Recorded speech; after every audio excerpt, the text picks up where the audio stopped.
या 10व्या आठवड्यात घराबाहेर जाण्याच्या प्रक्रियेसाठी नॉमिनेट झालेले सदस्य आहेत विशाल, संस्कृती, सागर, रेवा, प्रभू, राकेश आणि दीपाली.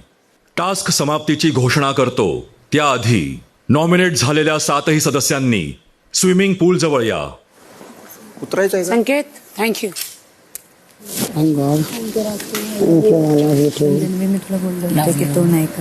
हे ट्विस्ट बघ, बिग बॉसचं ट्विस्ट बघ. पाण्यात पडलेले फोटो दिसतायत. हो बिग हो बॉस. Big boss. हे फक्त फोटो नाहीयेत, ही स्वप्न आहेत जी आपण आपल्या कुटुंबियांनी, आपल्याला वोट करणाऱ्या प्रत्येक फॅननी आपल्यासाठी पाहिली आहेत. आपल्याकडे फक्त 4.5 दिवस आहेत. या 4.5 दिवसात आपण जर नाही खेळलात तर 2 आठवडे असो किंवा 10 आठवडे, सगळी मेहनत पाण्यात जाईल. सगळ्यांना शुभ